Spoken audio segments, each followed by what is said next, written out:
네, 오늘 보시면 삼성증권에서 리포트를 냈고요. 목표 주가는 12만 원까지 굉장히 높게 설정을 했습니다. 상향 조정했고요. 투자 의견 매수를 유지했습니다. 신흥시장에서 견고한 입지로 호실적을 달성했다. 이 부분을 상당히 긍정적으로 평가했습니다. 현재 주가부터 살펴보시겠습니다.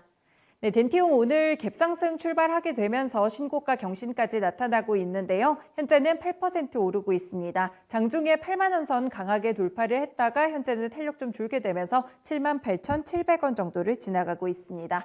오르고 있는 포인트들 하나하나 짚어보겠습니다. 첫 번째 포인트는 역시나 실적입니다. 2분기 실적이 상당히 좋았는데요. 어닝 서프라이즈 실적이 나왔고요. 올해는 임플란트 관련해서 기저효과를 톡톡히 누릴 것으로 평가되고 있습니다. 내용을 자세히 들여다보시면요. 2분기 매출액이 725억 원이었습니다. 지난해 동기 대비 40.8% 증가했고요. 전 분기 대비로는 34.8%나 증가했습니다. 영업이익도 169억 원으로 지난해보다는 154% 이상 상승했고요. 1분기보다도 58.6%나 증가한 수치였습니다. 순이익을 보시더라도 143억 원으로 상당히 증가한 모습이 눈에 띄고 있는데요. 매출과 영업이익 모두 컨센서스를 큰 폭으로 상회했고요. 특히나 영업이익이 예상 대비 20% 이상 잘 나오면서 어닝 서프라이즈 평가를 받고 있습니다.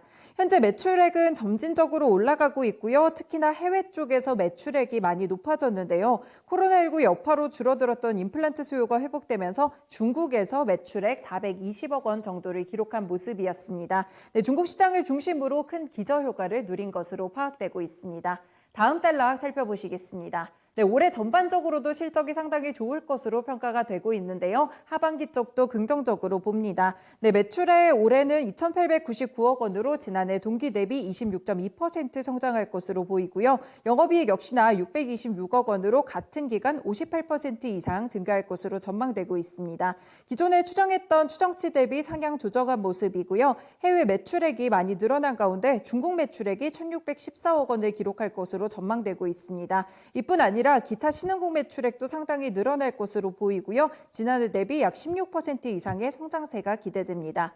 네, 올해 하반기부터 임플란트 수출이 회복되면서 사실 기저효과는 어느 정도 감소할 것으로 예상이 되는데요. 하지만 중국뿐 아니라 신흥국까지 백신 접종률 올라가면서 임플란트 수요 회복 기대는 지속되고 있습니다. 또 신공장 가동률까지 높아지면서 하반기까지는 그래도 이익 개선이 이어질 것으로 보입니다. 네, 두 번째 포인트 살펴보시겠습니다. 네, 기저 부담이 상당히 좀 있는 상태인데요. 그래도 신흥국 채널로 인해서 완화가 될 것이라고 긍정적으로 평가했습니다.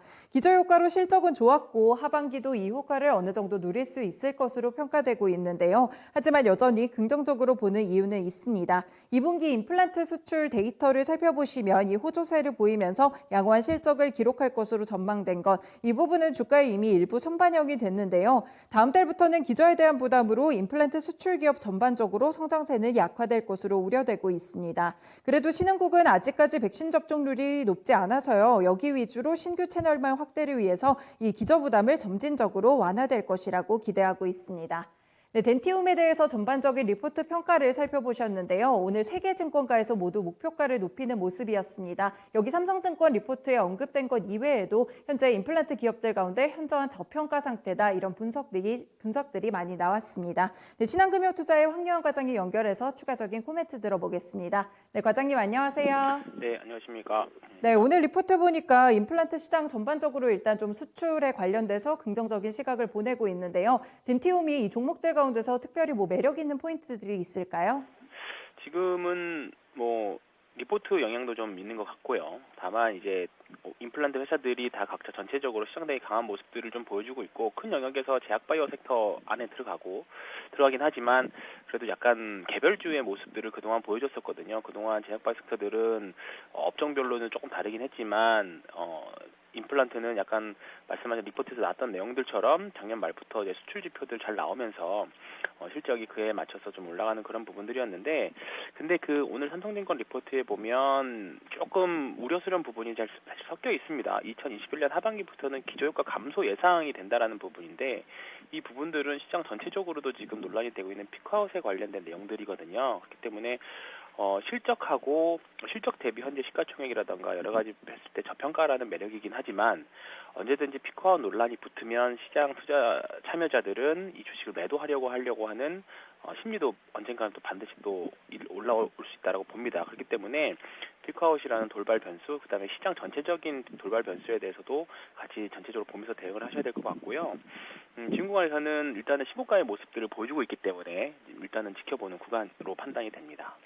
네, 물론 뭐 실적이나 이런 부분들이 좋았지만 현재 주가랑 대비를 했을 때 이 피크아웃이 되고 있지는 않은지 이 부분에 대한 체크도 필요할 텐데요. 일단 뭐 여러 가지 증권사에서 목표가를 제시한 부분이 현재 주가보다는 상당히 높습니다. 특히나 삼성증권 12만 원까지 목표가 설정했거든요. 과장님이 보시는 가격 전략은 어떠신가요? 이 주식은 일단은 만 원 좀 여부는 있지만 만 원 단위의 박스권을 계속 보여주고 있습니다. 6만 원, 7만 원, 8만 원, 오늘도 8만 1,800원 갔다가 좀 밀리는 모습들인데요.